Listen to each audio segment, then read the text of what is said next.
welcome to Karpos Life. This is episode 4. We're moving right along. I appreciate having Stephen, who I like to introduce first, and my good buddy Matthew. Why'd you got to say that? Wow. So there's Stephen, and then there's my good buddy Matthew. Yeah.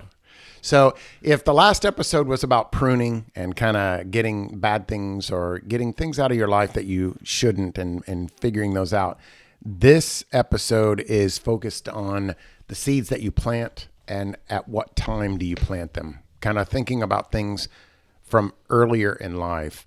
And I want to make sure, because we always try to I do personally, want to make sure that we think about these episodes not in the sense that, well, if I'm at this stage in life, this probably isn't good for me. That's not the case. But definitely, I think this one would be more focused to the younger crowd that is getting started in life. And I don't know what point that is, but just thinking about things from where am I at? Where am I going? What do I want to accomplish? So that's what we wanted to focus on in this episode. It doesn't also have to be about where am I going to go to college? What am I going to study? It could be trade schools. It could be a lot of times in IT, it's about certifications. What are you going to get certification wise? I went to college for a long time.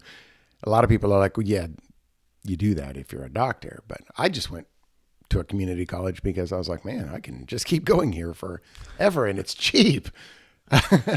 But ultimately, it worked out better for me to get certifications in IT. And that's really what really helped me in my career. So that's what I wanted to, we'll step through in this episode.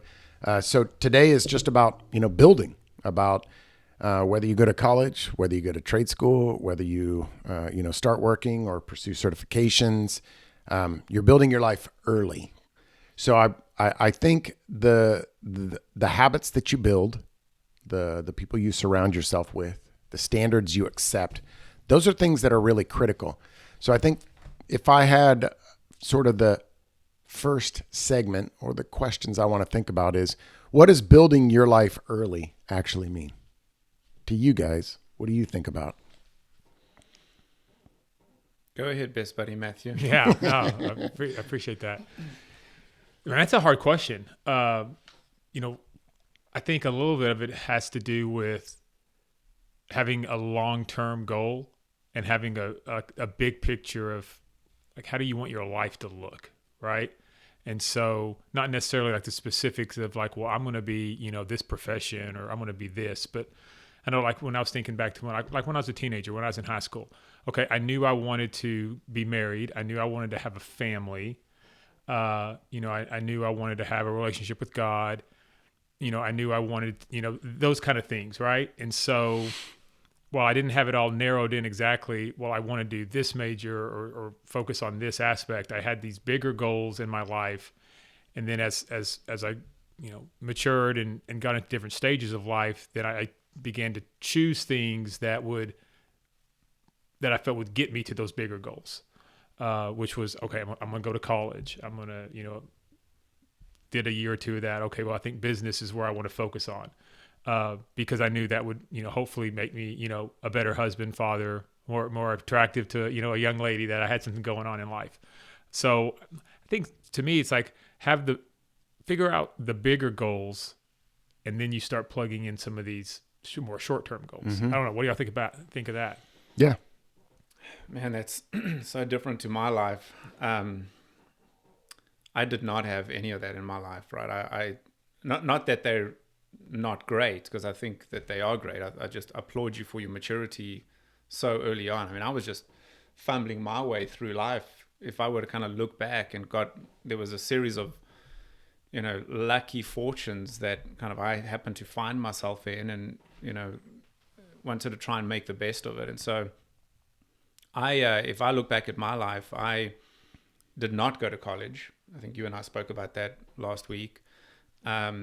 Did not enjoy school, and just wanted to get into the workplace as quickly as I could.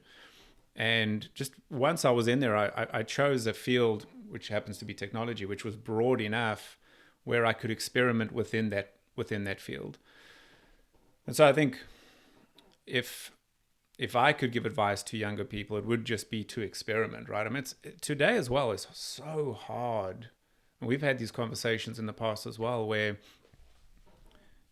how many jobs we're speaking about AI, how many jobs that we know today just won't exist in 5, 10, 15 years. So as you're a young person, maybe in early high school, trying to figure out, okay, what do I go study for?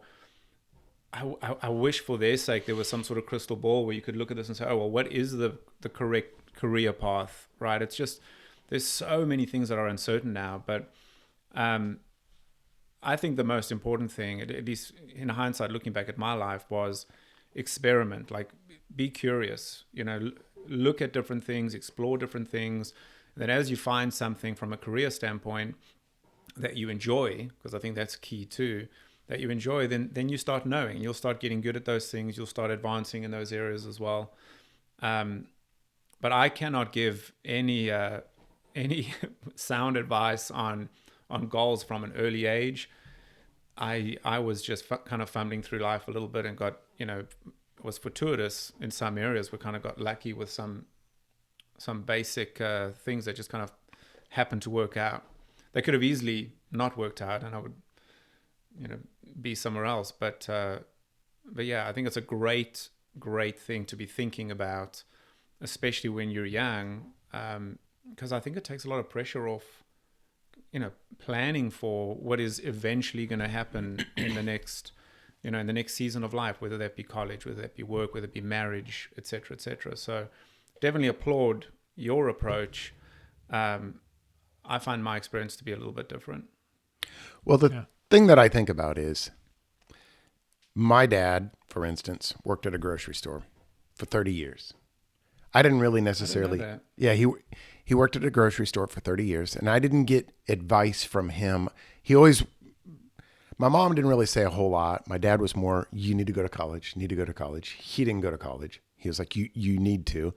And I was like, but do what? Like, what do I want to do with life? I didn't really know. So I was like, I'll just go and business. I was going to be an accountant. And then I was like, accountants, this is awful. I don't like this. And then I was like, well, I'll just do finance, because my dad was big into finance. He invested a lot and read a lot of books. My brother was huge into finance. So I was like, fine, I'll just do finance. And then as I was going through school, I was like, this isn't really interesting to me. I don't really enjoy it. So you experimented, like I did. In your own way. The thing is, and I think that's what a good takeaway is, you can be intentional because things are happening whether you think it or not. Yeah. And so if you are intentional about trying to understand what is it that I want to do, because there's so many times I hear young people say, well, I don't really know. Like, I think I want to do this and I think I want to do that. And the thing is nothing has to be 100% figured out when you're 22 or 25 or 30 or 40 even. I mean, like, you can make career changes. Grandma Moses started painting when she was 75 years old. She knew she liked it, but she had other things to do. So at 75, she started painting. Aren't you always so impressed when there are young people who have got that locked in, though? I know. Where they're like, yes. I'm going to be a veterinarian. And I've always known, I'm like, good for you. Like, pursue that. Yes. That's amazing. I agree. I'm always so impressed. Yeah. And I think that is great. If you have a life goal and, a mission that you've set out, that is awesome. I think what I want to make sure we stress in this episode is understanding that if you haven't figured things out or you're trying to, that there's always time. Mm-hmm. And the sooner you figure things out, the better. But for me, like I said, we were talking off camera, and I was just talking about being at Sam's Club, and I started there when I was 18 years old, and I was a senior in my high school, and all my friends, I was actually talking with my son, and my friends were making $4.25 an hour, and I got a job making $6 an hour, and I'm like, man, I'm killing it. High roller. Yeah, I'm a high roller. I bought a Chevy Beretta. Man, I was killing it. And then, 18, 19, 20, 21, 22, 23, and it just kept going. And I was doing all these different things and everything, and I did good work. But I was like, think I want to be here for the rest of my life. There's other things that I want to do, but I just couldn't figure out what I wanted to do. So I was like, well, maybe it's accounting, maybe it's just general business, maybe it's finance, all these things. What was driving you mainly? Was it money? Was it like occupational fulfillment? Was it something else? I think for me, I was driven by, I want to do something that I enjoy, and I want to do something where I make a lot of money. I mean, I was like, I am an odd person, really, because I can be very happy in a small 800 square foot house as long as I've got, my family around me and things like that. When we moved here, we lived in a 4-bedroom house that we rented, and like we've lived in small little houses where all 3 kids were in 1 bedroom. I was like, I mean, I don't really care about, like, I like nice things, but I'm more like, I want to make sure that I'm setting goals and I'm reaching them and I'm not just settling. Yeah, you are very goal oriented. But I think that's an important point, right? It's like, what is the driver, right? And I feel like that's an important thing for young people to ask themselves first and foremost is, hey, before you make a decision about what you want to do, like, what are your core, guiding markers of what you want to accomplish? If making a lot of money is one of them, then okay, well, then you have to select the right field for that. If just being happy and just loving doing what you're doing is one of them, then that opens things up a little broader. So I was the same as you, right? I just wanted to make money. Yeah. But again, very fortunately for me, I ended up falling into a career that I actually really, really enjoy now as well. And so that was it's been a huge blessing. What about you, Matthew? Was yours? I can't imagine you being money driven in any way. No, I mean, I'm sitting here going, and I think maybe it is kind of a guy thing because, I mean, yeah, from the very beginning, it was like, I want to be successful, right? I want to be able to provide for a family. Like I said, those basic things I knew that I wanted. And I really, especially now, and the word you used, the curiosity, it's such an excellent word because I think people have the ability now to be curious. Whereas when I was, 18, 19, I mean, the step was you went to college. I mean, that was just the expectation. That's what people did. And so now, I mean, there's so many different options that people have, which being, to be curious about that is excellent. But no, I mean, where I work now, it's been almost 24 years. And before you get hired, they work with, our company works with Gallup. And so they've got this very refined, they've been doing it 40, 50 years where you've got to pass the Gallup. Even if the manager loves you, if you fail that, and it's personality. Like, do you have the right things? And at the end of the day, what they want is they want people who are highly driven by success and money. And that's the basic, I think, of a lot of us, especially I think as guys, we kind of have that natural, because maybe our culture says a little bit too, that makes you successful. But no, at the end of the day, it's like I wanted to be successful. I wanted to have money so I could take care of, my family and take trips and do things like that. So I think, and if you guys would agree or not, as you mature, you begin to understand money a little bit better and the freedoms that it gives you, but also the extra weight that puts on you as well. But no, I mean, as an 18, 19-year-old, yeah, I had a GMC pickup truck, about 15-year-old pickup truck. That was my first car. So I had nowhere to go but up from there. But that was kind of the driving force as well. So what do you think separates people from growing fast early versus just staying stuck? I think it depends on the definition of growing. I see a lot of people who rocket out of the gates very, very quickly, maybe financially, but then stall, later on in life or kind of midlife. But I think everyone at some point behind the curtain is making their own progress and their own growth. And sometimes that quiet growth is much more important than that more visible growth. And so people who are studying and decide to go to college and maybe do grad school, things that is growth, right? That is, it's kind of below the surface growth, and it's just as important. And so I would say as well that, young people don't get don't get too mesmerized by maybe your peers that seem to have more material things early on, because that is not the time in your life to worry about material things. And when I say material things, I'm talking specifically about, financial security, right? Your 40s and your 50s is when you start really making sure those are your top earning years, those 2 decades, 40s and 50s. People that are in their teens and 20s, I think that's where the right kind of growth needs to be focused on. And that is setting the foundation, understanding what it is that you're trying to accomplish, and then put those things in order to try and get to the best possible spot, so that when you are in your 30s, you're learning, you're absorbing more and more. So by the time you get your top money earning years, your 40s and your 50s, then you worry about money. At least that's my perspective. Yeah. No, I think one of the key terms that I would stress to everybody is it's about discipline. It's deciding what you want and then discipline yourself to get it. And I wasn't all that disciplined. I thought about, I want to do this or I want to do that. I always did a really good job wherever I was at. Like I tried to work hard and those kind of things, but I wasn't disciplined in college. I wasn't disciplined early in my career, even like doing the things that I needed. It was once I decided, I'm the kind of person, once I set my mind on something, there's nothing that is going to stop me. Like I'm going to go do it. But in order to do it, whatever it is, you got to have this discipline. You've got to be able to set a goal and then not stop until you get it. And I think that's what some people, we have this tendency to see what other people are doing, and we want that. And we just want it. We don't really, I hear it a lot. Hey, I should make more money. Well, what are you doing to make more money? Like, how are you growing? Are you reading? Are you studying? Are you training? Are you doing things? Or is it just an expectation? It's like, and that's in any portion of your life. I want my marriage to be better. Well, what are you doing to make it better? Are you studying? Are you reading the Bible?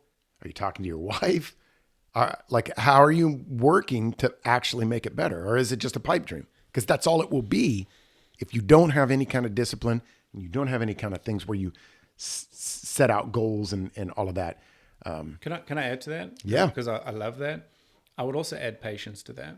Yeah. Discipline and patience, because a lot of what we're talking about over here and the whole theme of this podcast is fruit. And it's just such a great analogy, looking at fruit. And there's one thing that we all know about fruit on a tree is you don't plant a seed today and get fruit tomorrow, right? That there is an entire process between putting something in the ground and eventually being able to, pluck an apple off of a tree. And there's a lot of discipline in that, and it requires a lot of patience as well. Yeah. And the one thing that I see a lot in kind of the Gen Z, demographic is high expectations and a very low tolerance for patience. Mm-hmm. Where coming straight out of college, like I should be making $100,000 a year. Like, Yeah. Says who? And Right. And that's I think the thing that, I got 2 young boys, and that's, the one thing I want to instill into them is like, look, you'll get there eventually, but probably not straight out of college, right? I had a boss once, a mentor back in the day, and I always had my eye on this one job in the company. Like, I want to do that job. And every year I'd sit in front of him with my performance review, and it's like, oh, I want to get that job. He goes, nope, you still got to put in the time. You haven't put in enough time yet. Mm-hmm. And I think it took me 6 or 7 years of him telling me that, nope, you've got to put in the time. And basically what he was saying is, you've got to grind. I want to see you grinding. I want to see you just really hustling out there and putting those right, foundational elements of, your career and your skill set together, then you'll be ready. And I think that's so important, right? It's having the discipline and the patience in grinding. Yeah. You've got to put in the grind, right? Because that is the foundation. You don't put in that grind as a foundation. I don't know if they're handed that opportunity. I know I wasn't ready. If I was handed that opportunity when I asked for it the first time, I wouldn't have been ready. Yeah. And so important, discipline, patience, and someone who has a grind mentality. Yeah. And I think, though, you've got to find something that, like, and y'all mentioned that something that you're passionate about and that you want to do, which again, That's why I think when you said that curiosity and trying different things, because I also find that and I can even find this in, my life. If there's something that I'm not that committed to, or it doesn't excite me, it's really hard to have the patience and the grinding, versus, okay, this is hard, but like, I like this. Yeah. I can see, the light at the end of the tunnel. I know where this is going to get me. So you've got to be able to figure out, and even that takes patience. What excites me? What do I want to do where I'm willing to put the time in and the energy and be patient? And not just to say, well, I don't know what I want to do, but like you said, I want to make $100,000 and, buy a nice car. You gotta have more than that. Yeah. It's so funny when I was at Sam's Club, I'd walk around. I worked in electronics with this guy, Scott, and we would walk around and talk about what are we going to do? How are we going to do? How are we going to get out of here? And he was a lot older than me, but we were like, we got to do something different. And we would talk about this career or that career. And, sometimes it was just stupid stuff. But ultimately I was like, I remember being at Sam's Club and I look across the street and I'd been there almost 7 years at the time. And there was Icon Office Solutions Tech 2000 training program. And I was like, technology. I mean, I love computers. I love video games. I always have. So what am I doing? So I go and sit in this seminar and they're like, we guarantee you a job after 3 months of this training program. It's pretty intense. It's 8 hours a day. Sam's Club was willing to let me adjust my hours. And I basically went to part-time. I got some student loan. I still worked at home. And then ultimately I did. I got a job. And it's what I loved doing. My dad always told me, you should be in sales. And he was like, you should be in sales for vacuum cleaners. It's like, nobody cares about vacuum cleaners. I do like vacuuming. It's a good time. But I'm like, nah. But I found something that I truly loved. I kind of did both sides because I am actually a technologist in that I implement the technology, but I like the sales side of things. But I 100% agree. Find something that you love. And I'm not saying I don't agree with find what you love and you'll never work a day in your life. I mean, yeah, there's some days that I'm grinding and I'm like, man, I really wish I was retired by now. Yeah, there's days when I'm like, I wish I was doing anything else. And there's still days that I love it. Yeah. But, there's days that work is work. That's how it's supposed to be. And I think that goes back to what you were saying, that, just putting in the time and pushing yourself. So why do you guys think that small daily habits matter? Why do you think they matter so much early in life? Well, as you were saying that, and even Stephen, things that you had mentioned is just thinking back on my life that, it wasn't just like, I had these bigger goals, but it wasn't like, okay, well, I'm just going to immediately, I'm going to be in medical sales. That's what I'm going to do. Right. Yeah. I started off, I wanted to be an engineer because I love math. I couldn't get out of intro to chemistry. And so that was like, I looked at the degree plan that's not going to work. So I pivoted to business. My dad had an accounting degree. My dad had a computer degree. I loved numbers, so I was like finance. Then as I researched more of that, I didn't like any of those things. And then it was like, all right, well, what's this marketing thing? Okay, well, I do like talking to people. Oh, man, I kind of like research. So, and then eventually I learned about sales. So I think the small things and all that was not just, because some people also will just be like, well, I'm going to do this. This is, like you said, to your point, I love this, so I'm just going to do this. And they don't keep their mind open to other things. And well, maybe you're not as good at that as you thought, but you're moving towards this. So thinking about that in my own life, and the question you just asked on the, the smaller steps, I think a lot of it has to do with just taking that one step at a time and not just taking gigantic leaps, but actually like paying attention to what's going on around you, paying attention to what, opportunities arise and, different things that you can do to learn, like I said, or be curious and take advantage of those opportunities as you're making, those longer strides in life. Because like I said, just thinking about that is, all these little steps that what I thought I was going to do and where I ended up were completely different, but similar, if that makes sense. Yeah. Yeah. What are common habits that you guys think about that people, like bad habits that people normalize early in their career? let me just quickly go back to your prior question about why is it so important to form Yes. habits early on. Habits become character. It's simple. The habits that you form may seem very, very small early on, and those small habits can turn into medium-sized habits. They eventually turn into big habits, and eventually they define you. Yep. That's who you will be. And if you can apply that to anything, good and bad. And so, to answer your question, why is forming habits so important early on? Is because that will define the person you ultimately become.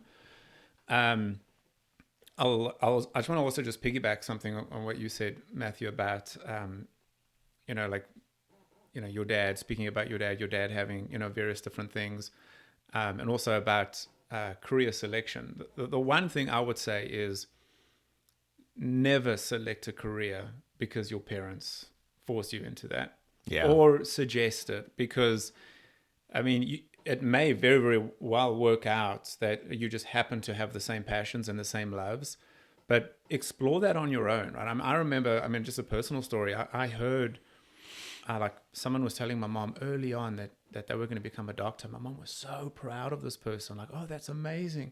So I wanted to become a doctor. I was like, yeah, I told my mom, I was like, I'm going to become a doctor. And she was super happy.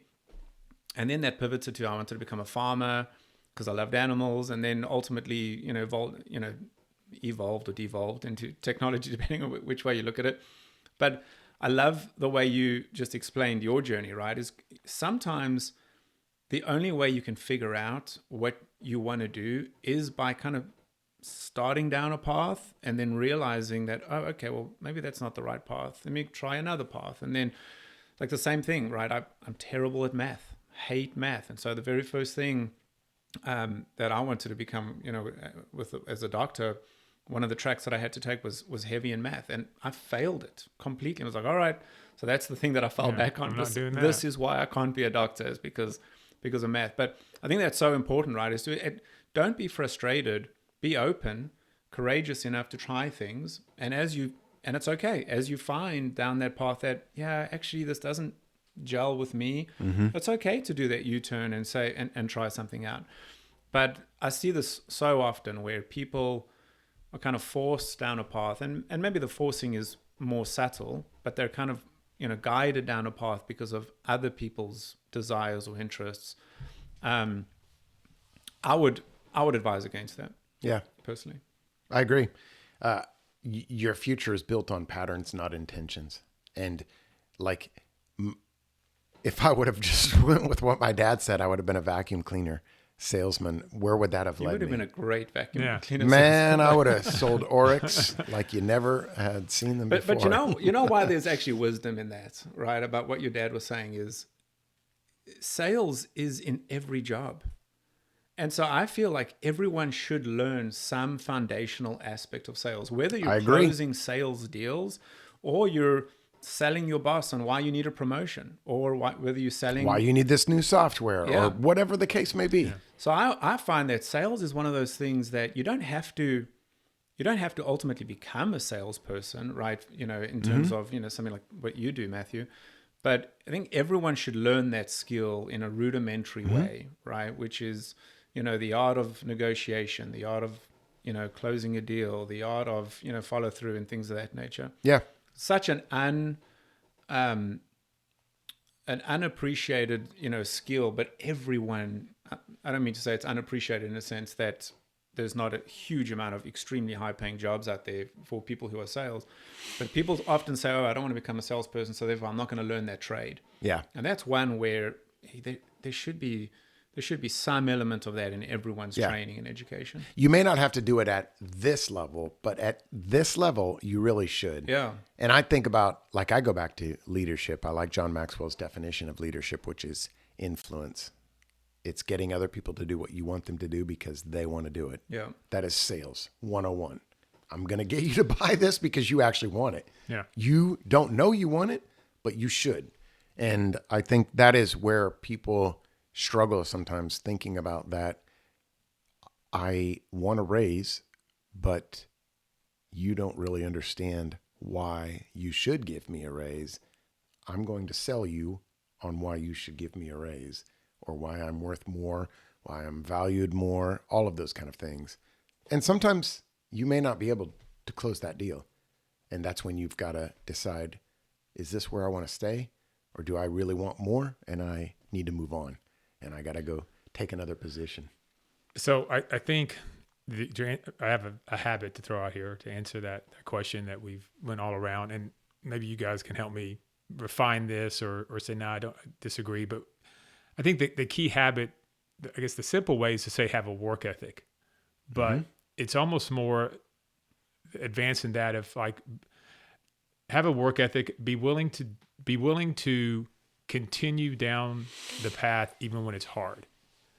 That if that is your primary, habit that you can form of like, okay, even when things get hard, I'm gonna stick to it. I'm gonna finish this out. Maybe that doesn't mean that's what I'm gonna do forever, but I've made a commitment. I'm gonna finish this out.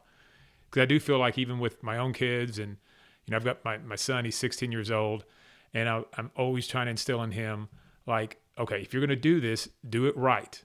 Don't take an easy way out. Finish that. Do it the right way.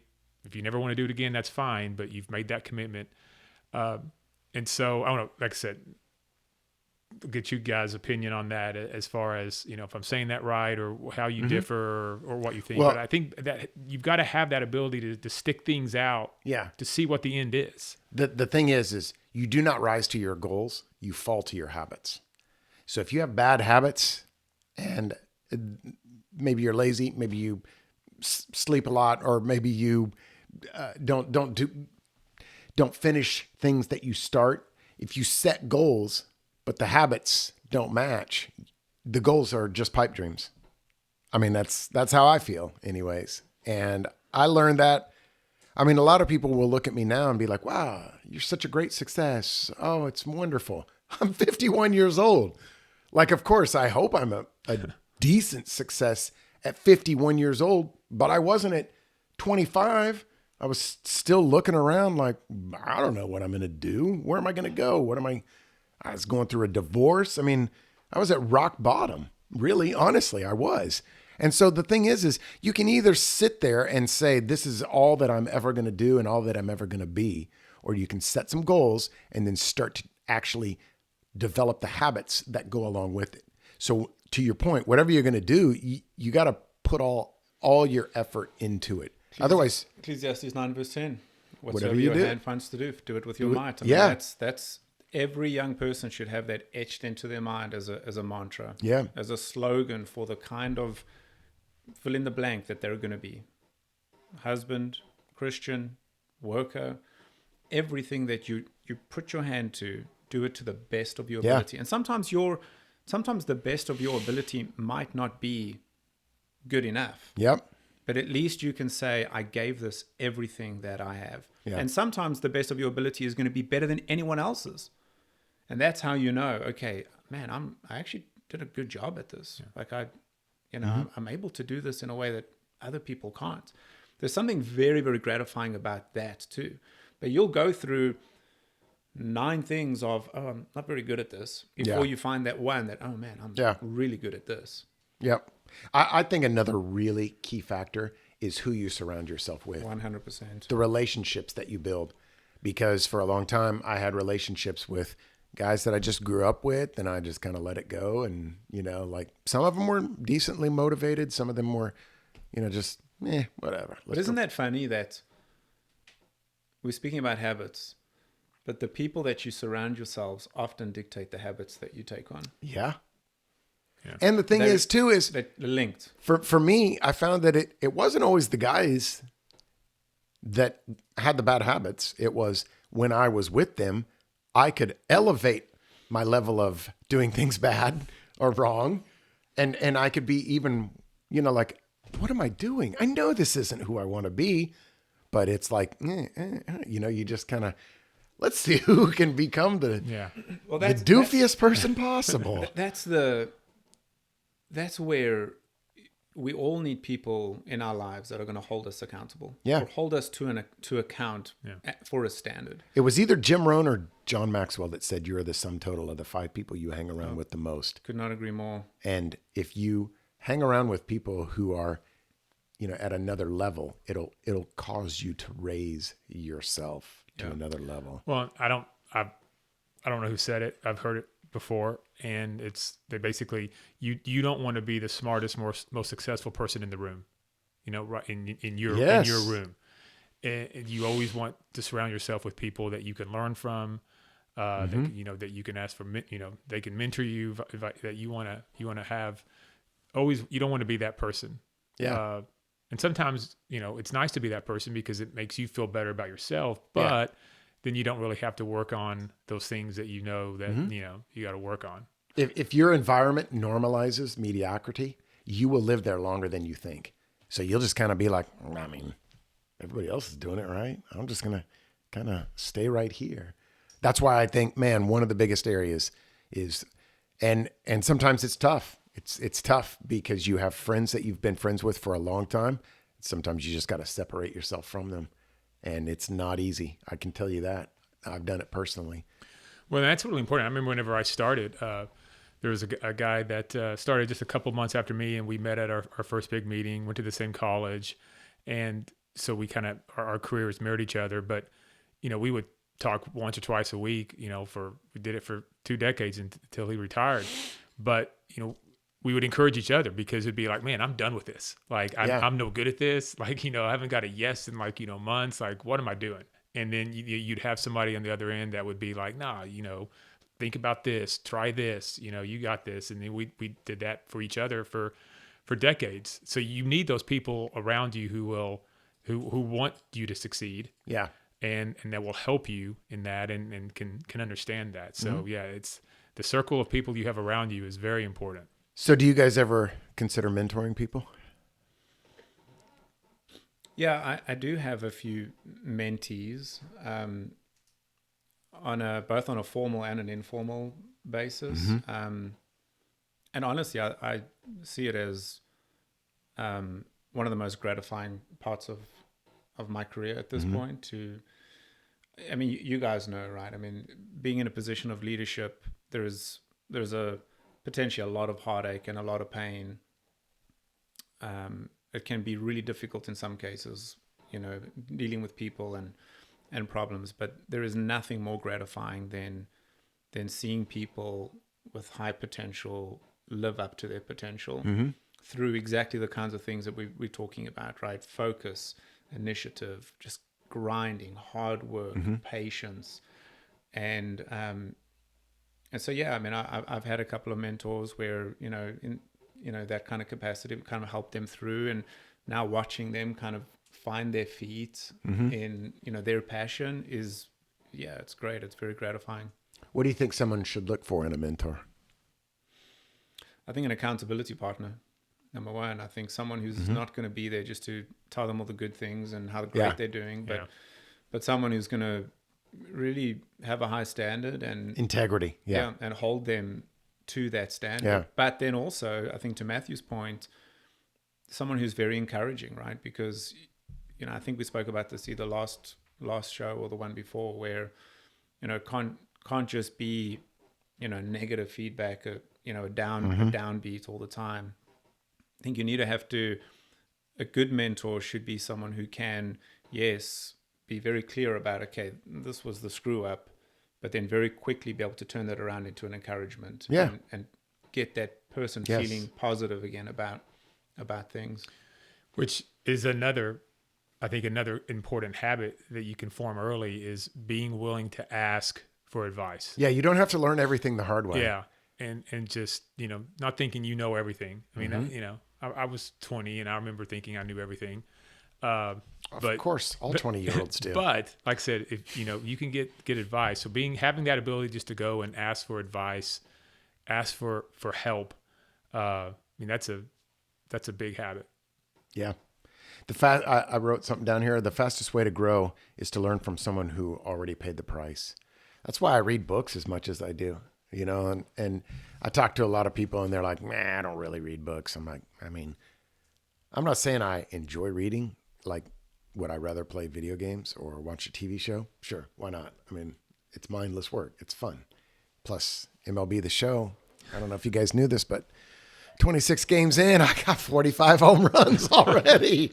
It's out of control. I'm on a whole other level.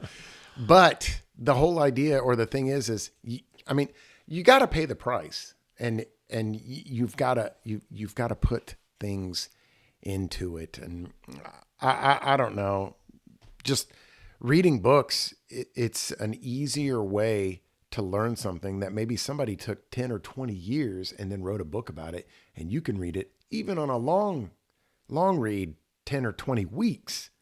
You're still that much further ahead. And for me, I listen to a lot of Audible, a lot of audiobooks and stuff.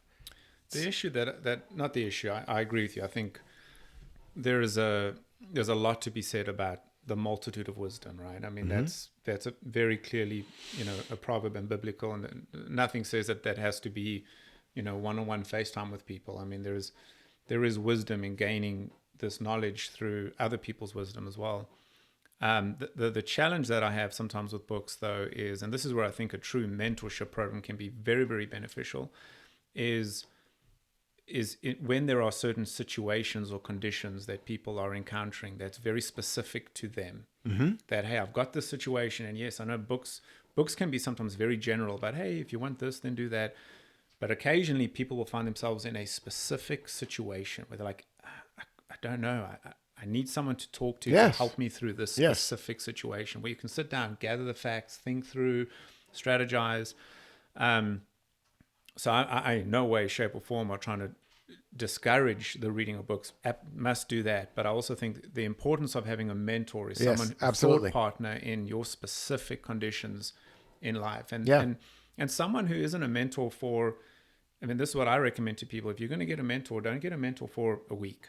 This is someone who should follow your journey with you for a couple of years, 3 years, so that they have that pretext and they have that context of your journey. So when you're having those conversations, or you have, a difficult situation or a question, they've already got all of that context of what you've been going through, and they can give you much, much better advice. So definitely read as much as you can. But if you get a mentor, and this is what the one thing I say to mentees, if people approach me and say, hey, would you mind mentoring me? The one thing I say to them is like, look, that's fine. But to your point, Matthew, are you willing to go through this? Because if you want me to, I will. But it's not going to be one conversation a quarter. This is going to be where we're going to set something up in a structured way. And it's going to be a long journey. I'll show up if you do. Yeah. But I'm not going to show up if you're not willing to show up and put in the time and the effort. So I think having some formality and some commitment behind a program like that is very important. I think that is a incredibly poignant statement about, you can read a lot, because I do, but there's also situations. I will give you a perfect example. I had somebody offer me, hey, I will send you more business to your company than you'll know what to do with, but I need 49% ownership in the company. So I was like, man, I don't know. So I called my mentor, and I just was talking to him, and he's like, here's what you do. Set up another LLC. Do another LLC and give them 49% in that. But don't give them 49% in your baby, like what you've built. And he was like, that way they've got 49%. If they send you business, okay, that's good. And then they grow and everybody's happy. But you've still got your baby. I'm like, I could have read 30 books and never got that type of advice, that concise, that perfectly in a 10-minute conversation. And that's perfect. The biggest thing that I would stress to anybody out there is make sure whoever you have as your mentor is somebody that is a person of integrity, like a person that you can respect, that you know is not going to tell you to do things that are illegal, underhanded, off the books, all that kind of stuff. Because as soon as you're down that path, you'll be in a really dark place really fast. So that's interesting that you said that, because it is true. You got to have somebody or somebodies that can give you advice, that can actually help you in specific situations. And that's why dealing with people that are, 40s, 50s, they can give you that advice. They've been through things. They've understood it at a different level than what you would even reading books. Yeah. And it's okay to have multiple mentors. I Yeah. mean, I've got someone that if I've got a financial question or decision, I've got someone I go to on that. If I've got someone that, if there's some spiritual, religious, I've got people to go for that. So you can have multiple. It doesn't have to be. No one person is going to be able to answer every aspect of your life. But Such a great point. the key is Yeah. finding those people Yeah. that, like you said, have people of integrity, but that are experts in their little world that you have at your disposal. Yeah. And never discount the value that your parents can play in that capacity as a mentor. Because my favorite, best, greatest mentor is my dad. Yeah. Right. I have had so many deep and profound conversations with my dad with things that I needed help with, just needed advice. Hey, just a sounding board, and I give him a lot of credit because, I mean, I remember just as a teenager, right, I would go into his office and he'd be heads down working on something. And no matter what happened, no matter what he was doing, if I walked in there, stopped doing what he was doing, gave me his attention, and sometimes that was an hour-long conversation. And now still today, if I need something, or I don't want to make it sound like I just go to my dad when I need something, but if I have a question or if I'm grappling with something or, things of that nature, he would be the first person that I call. But I have that long history with him. And I know, as we all do with, parents and kids, there's no one on the planet that has your best interest at heart more so than your parents. And I think sometimes we go through a society these days where people kind of diminish the value of their parents and the credibility of their parents. I think that is tragic, right? Young people should hold their parents up as just that, as people that they can go to in any situation. Mm-hmm. And they may not always get the most sound advice, but they will always get a loving, attentive, and an ear that has their best interest in mind. And that's a great sounding board to have if you still have parents. Yeah.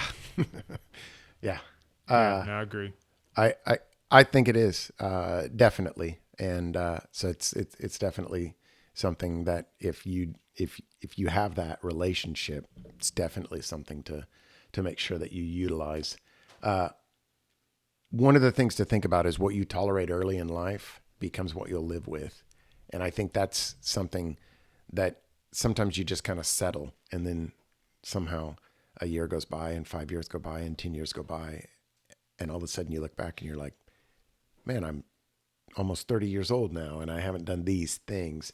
So, how do you guys think the standards that you accept or you set in your life, will affect future opportunities for you?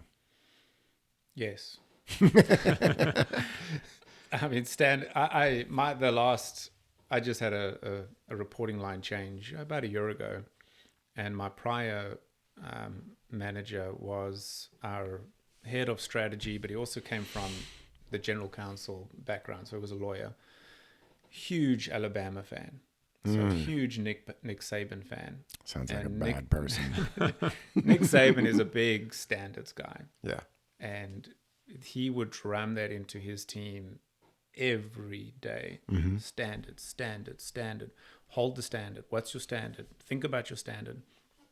And when you have a shared standard, whether it's you and your wife, you and your kids, you and your family, whatever, your church, your friend group, when you have that shared standard, that drives everything.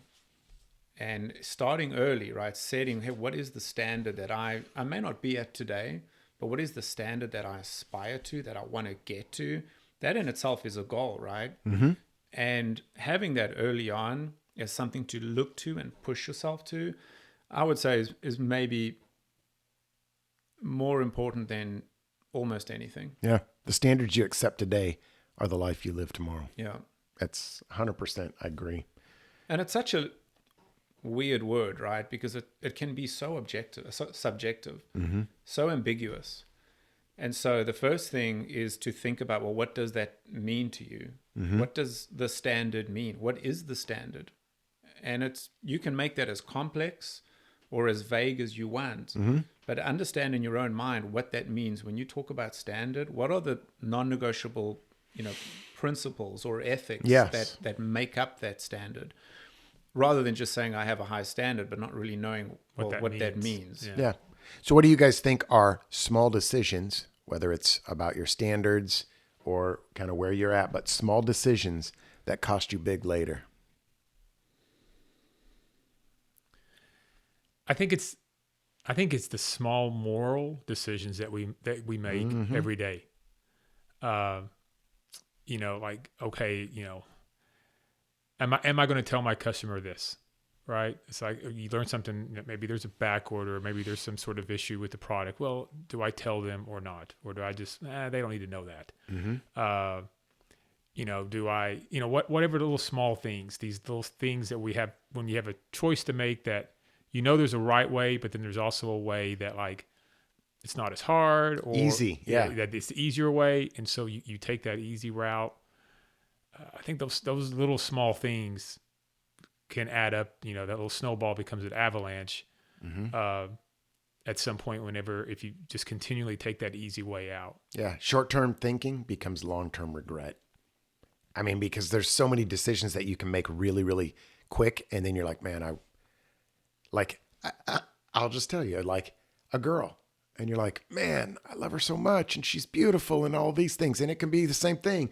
A girl looking at a guy, he treats me better than any other guy I've ever. And then you make these decisions and all of these things start escalating. And then you're like, wow, that was a short-term decision. And now I'm pregnant, or now we have a kid, or, just all these different things. So I think that's sometimes we want something so bad in life that we're willing to just take the short, easy route. And then we're like, well, this isn't as fulfilling as I thought that it would be. And now I'm empty, or, because a lot of times you don't ruin your life overnight. It's just these short-term decisions that you're making that eventually, like you said, it compounds. It's compound interest. Yeah. And that becomes a habit, the habit of not doing the right thing. Yeah. Yep. Because I think a lot of people think key. there's a lot of middle ground to stuff. I'm just not a big middle ground kind of guy. And most people know what the right thing is. There usually is. Yeah. And it just, am I going to take that or not? Because it's going to cost me more work. Is it going to cost me a little bit of a paycheck, or there's a cost involved versus if I just don't say anything, or if I ignore that, then I don't have to worry about it. So, okay. How do you develop long-term thinking early? You already know my story, so. Yeah, don't you think some of that's experience though too? I mean, it is, but isn't the idea of wisdom to learn from others? So people listening to this podcast would say, hey, maybe I should develop a long-term strategy earlier rather than later. Because a lot of times, I'm just going to say it. It really isn't a justifiable excuse to say, I'm just learning. I'm just experimenting. Well, why? Why not look at what's worked and what hasn't worked and go from there and see what happens? Yeah, and maybe even goes back to the kind of the talk we were having about like find a mentor. The situation of, finding people that you respect, and if you see issues, or there's people in your life that you can see, okay, there's issues going on, right? Like they're taking the easy route, their marriage has failed, they get fired because their employer doesn't trust them. I mean, there's situations like we can see this in our life, so it's like, okay, I'm going to learn from that lesson. I don't want to be like that person. And so to your point, yeah, I mean, if you're just aware of your surroundings, and again, taking the time to like invest in yourself by looking around in your life, saying, okay, who's successful, who's not, who do I want to, pattern my life after, that's an investment in yourself, which takes time, and it doesn't, it's not very, sometimes it's not quick, but just being aware. Yeah. I think the way if I could go back and tell myself at 16, 17, 18, mid-20s, whatever, if I could give that individual some advice, it would be, what you do is not as important as who you are and who you are trying to become, what kind of person you're trying to become. We've spoken about standard, integrity, things of that nature, truthfulness.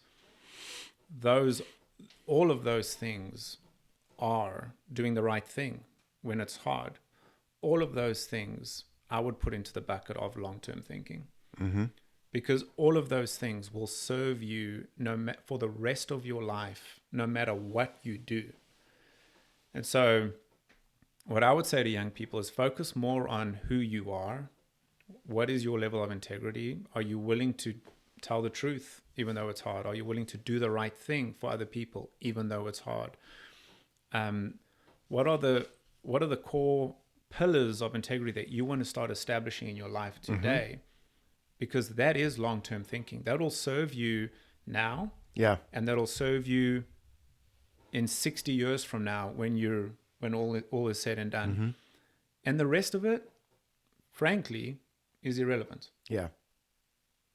If you can do those things well, you will be happier, you will be successful. No one's going to guarantee that you'll be, a multimillionaire or materially successful by the world standards. But by every measurement of Christian standards, that is the definition of success. Yeah. And I know, and Christopher, you had said this, on the first podcast. I mean, this isn't a religious podcast, right? But all three of us sitting here, like, our focus is on the eternal things. And that's really what it comes down to. Like, you have to decide at some point, okay, what is my long-term goal? Yes. And that is, for us, that's following God. And then those other things begin to fall in line. Because if you're living your life with that intention, again, it doesn't mean you're going to be a millionaire, but man, it's going to give you a better head start of finding a good spouse. Yes. And being successful in your career because you stand out because you don't lie. Why don't you lie? Because you're trying to obey the commandments. I mean, just those simple things that do in our world make us stand out. Yeah. I mean, I've had situations, I'm sure you have as well. But I've had customers tell me that they do business with me because I tell them the truth. Yeah. And I don't lie to them. And so they can trust me. Just because on the little things, I'll let them know. And that's, I was a lot younger whenever my first customer who said that told me that. And I was kind of naive because I was like, well, who would lie to you? And it was like, well, everyone, they all lie because, they just want the deal. And so just that little thing, helped me. And that was because my long-term goal was something more important. So you've got to have, that's got to become your foundation and your peace. And then you have something to follow and a light to lead you. It's a purpose. And if you don't live your life with a purpose, you'll just end up living your life by accident. Yep. And you're kind of just like going along. And that purpose that controls who you hang out with. Yes. That purpose controls like what you want to do. You form. Yeah. I mean, it just does. You can't, in my opinion, you can't separate the two. Yeah. Yeah. It's interesting. I had written down the difference between regret and success is usually timing. When you choose to take things seriously. And that was my biggest problem is I just wasn't taking things seriously. And then I decided to, and I saw leaps and bounds change in all aspects. How I was a father, how I was a husband, a son, how I did at work, all of those kind of things. They all kind of changed. And it didn't mean it was easy. It required discipline. And I had to get rid of habits that were bad and things like that. But that was really what the change was. But the ultimate purpose was living God's way of life, being a good person. Keeping the commandments, not lying, cheating, stealing, all these different things. Yeah. It's such an important book. And seeing as we're on this subject and the theme, I encourage all young people to go and read just the book of Ecclesiastes. Yeah. Right. I mean, here's a man, King Solomon, who he says had everything. Materially. And to your point, right, the regret, you can sense the regret in his writing because of the timing. He had realized this thing, too late. You kind of get that sense. And that sense is exactly what you're saying, Matthew, which is this is what it's all about.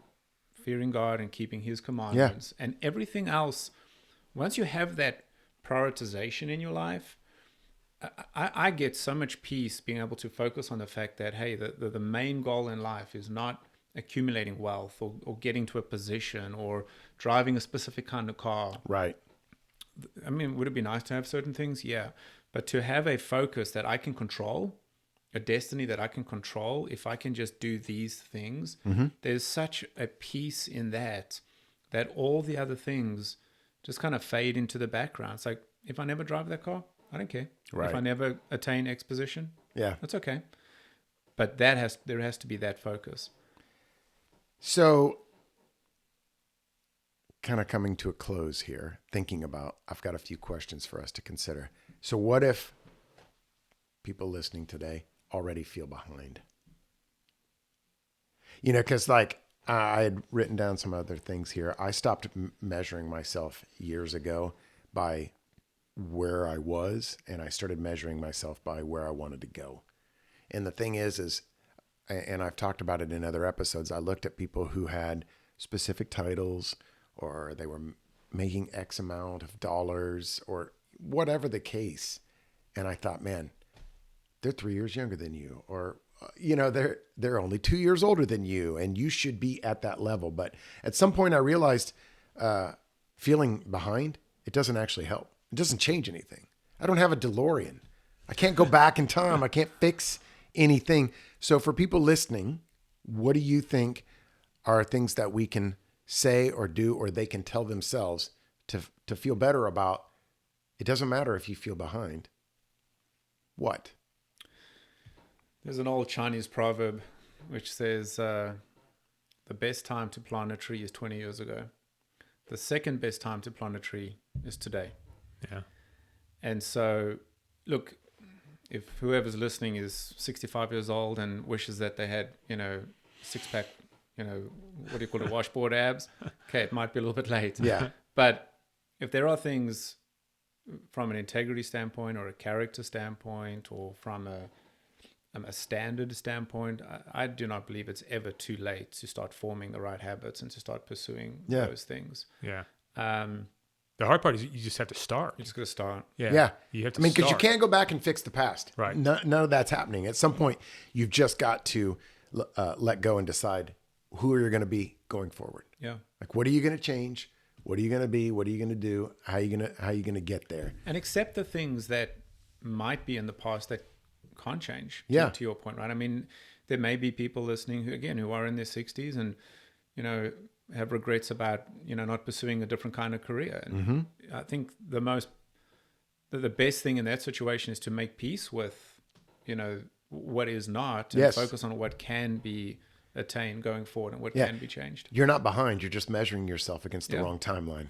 Yeah. You're where you are now, and you start going forward. So instead of saying, you know, I'm behind, you say, I'm starting now. And you just, you just go from there. And that's all you can do. The past is done. Future's still being built. And it doesn't really matter whether you're 20 or 50 or 60 or whatever the case may be.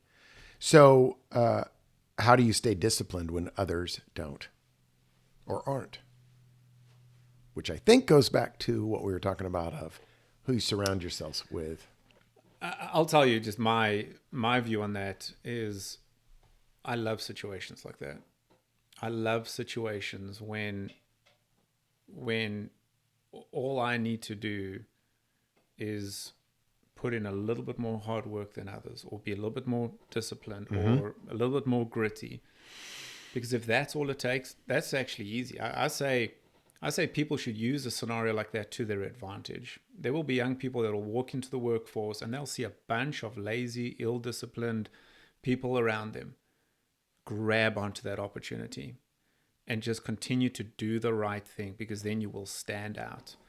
I would much prefer walking into a workforce like that than walking into a workforce where everyone is top of the game, perfect discipline, perfect competency, because then it's really hard to get ahead. Yeah. And so my advice in that situation is good. Use it. Yeah. Show that you are different. Yeah. Yeah, and I'm just thinking about, you know, Christopher, I know that you've been a runner in the past, and, you know, I still run now. Man, there's times when you just like, oh man, I just want to, I'm done, right? I'm going to do 6 miles, right? You start with a 6 mile goal. At 3 miles, you're like, I don't feel like doing this. Yes. Or I have to go to the bathroom. Yeah, or something, whatever it may be. But Again. you keep putting one foot in front of the other. Yeah. No, yeah, I'm going to do 6 miles because Yeah. that's my goal today. And I'm going to keep doing that. Mm-hmm. And it's always funny. Like, every once in a while I'll do like a little 10K, a little turkey trot or something like that. How many people just quit? They're just walking. Yeah. Right. And to your point, if, I don't think, especially in like kind of today's age, it doesn't take a lot to stand out anymore. Mm-hmm. And maybe I'm looking at things wrong, but from just what I see, especially with kind of the next generation, it doesn't take a lot to stand out. And a lot of that is just even though it's hard, just take another step and keep going. Because, discipline isn't complicated. It's just hard. Right. It's just, exactly. It's just a decision. I'm going to do this. Yep. And I'm not going to quit.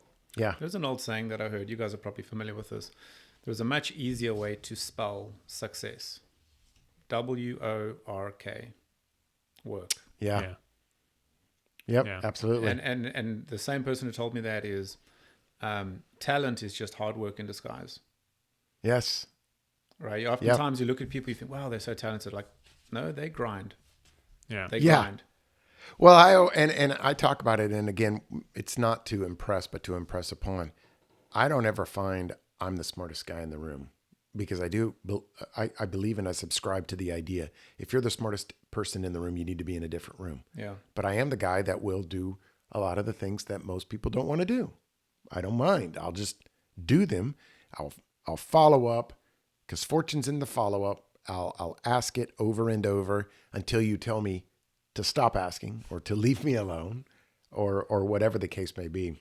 But the idea is, you may not start strong, but you just got to keep moving. You've got to keep, I think one of you said it, the grind. You just got to keep grinding. And that's where you reach those goals. So, I have 2 other questions that I wanted to ask, but what about people that chose the wrong path and they're at some point now? What would you say to them about? I don't think it's ever too late to get on the right path. Yep. Again, I don't know. I feel like this is, it's hard to come back. It takes work again. Like, it's just not magically you're going to switch paths, but sometimes I think people stay too long in a bad situation because they're like, a lot of times relationships, right? Maybe if you're young and you're dating or whatever, well, I've been with this person 2 or 3 years. Like I would have just wasted that time if we break up, even though I know we probably need to break up. Yeah. So you see that all the time. And so again, it's not wasted time. You've learned something, right? You've learned, I don't like this, or I don't want this. Right. So I know what I want. Right. But it'll take work to go to get on that different path. But I don't think it's ever, especially now there's so many, like I said, so many different options and, different things you can do now. It's not like you've got to, I've got to go back to college. I mean, none of that doesn't really apply anymore. There's options. You just have to be willing to do the work. Yeah. I mean, I was working at Sam's Club, and I started in carts. Then I moved to a cashier. Then I moved to cashier supervisor.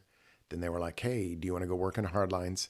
I worked in hard lines, then soft lines, then grocery, then freezer cooler. Then I drove a forklift. Then I went to receiving. I'd like to have seen that. Yeah. Oh, man, I was actually probably a very short amount of time. I was an awesome forklift driver. I used to get so many free lunches so you could drive your forklift, and I would bet people lunch that I could pick a dime up, and your blade was pretty thick. And they're like, that's not even possible.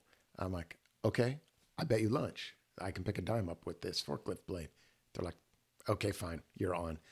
All you have to do is tilt the blades and then back over the dime.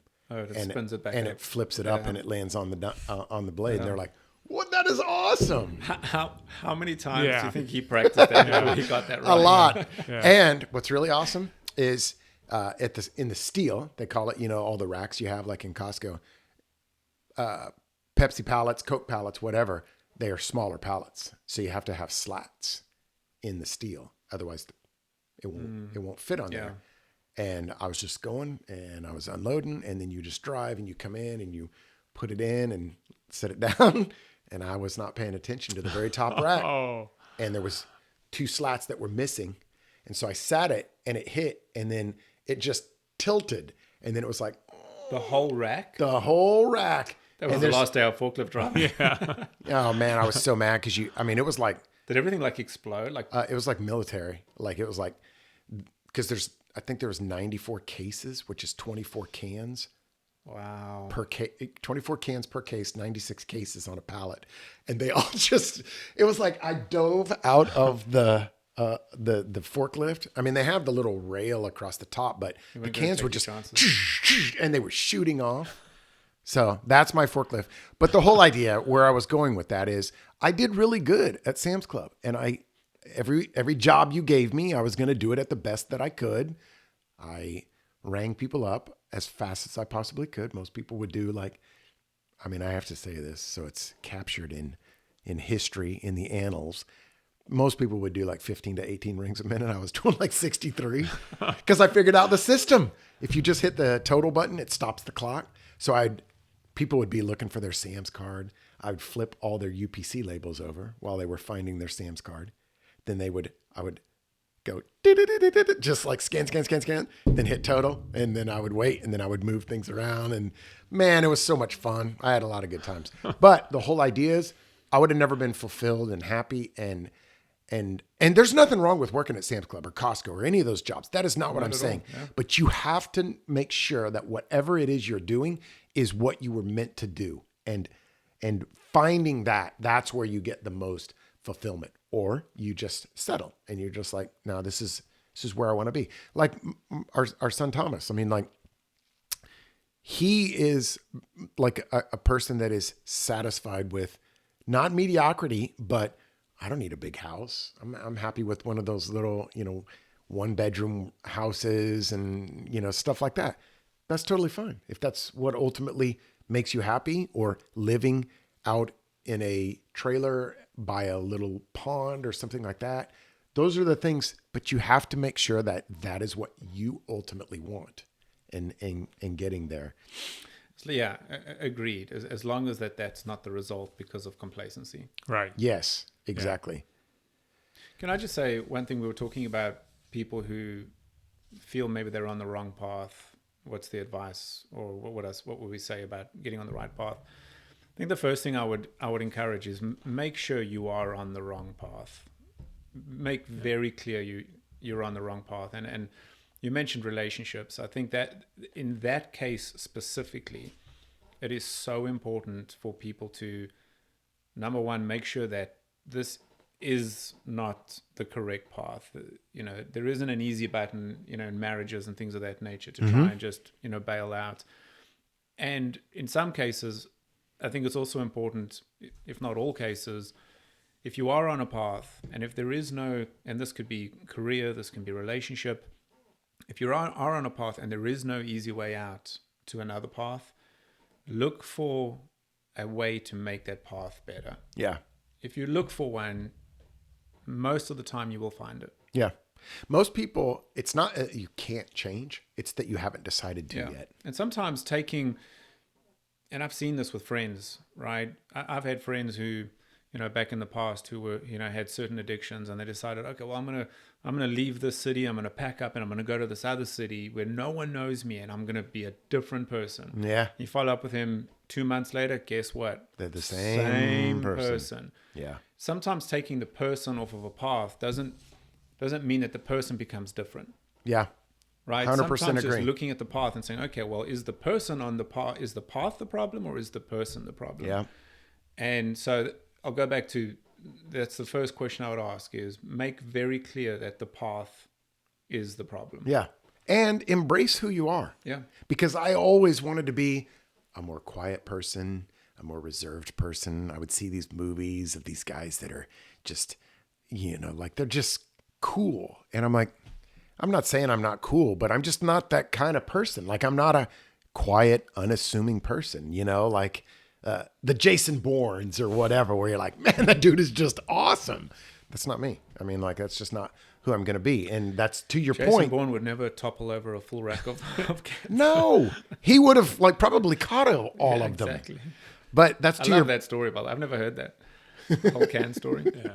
that's to your point though. That is really like something that people can take away is if you move to another city, you're not going to just magically be a different person.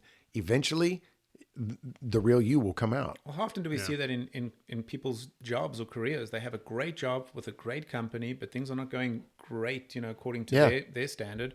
And like, you know what, I'm going to go jump ship and go to this other company and maybe I'll be treated better or have it better. And you don't. Yeah, absolutely. Right. And so I think look at the path very clearly first. You were going to say something. Yeah, no, I was going to say, I mean, yeah, the grass isn't always greener, right? Like, Yeah.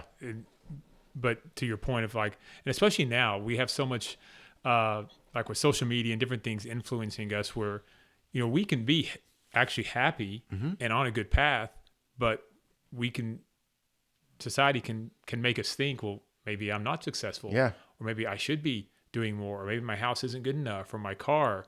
And so, to y'all's point, you make sure that you're not making changes just for the wrong reasons. Yeah. It's got to be a good reason and the right reason. Yeah, I wrote down here too. You're not behind. You're not disqualified. You're not too late. You just have to start. I mean, that's really what it comes down to. Stay disciplined long enough to see it through. The difference isn't ability. It's the decision to actually start and just not stop. I mean, I believe in that 100%. So I think as we close, I like to have a little call of action this week is don't wait to figure life out. Just start building it. Pick an area, a habit, a relationship, a standard that you've compromised a little bit, and just make one intentional move forward. Because I really believe the life you want later can be built by doing things earlier. But if you have struggled, there's absolutely no reason you can't start now. So I don't know if you guys have any. No. Yeah, no. I appreciate you guys being here. Great chat. Really appreciated it. Yep. Awesome. All right. Thanks. Thank you for joining us today. I really appreciated Matthew and Stephen being a part of this conversation. We're looking forward to many more episodes. Please be sure to like and subscribe to the channel. And if you have questions, you can submit them at info@karposlifepodcast.com. We'll see you next month.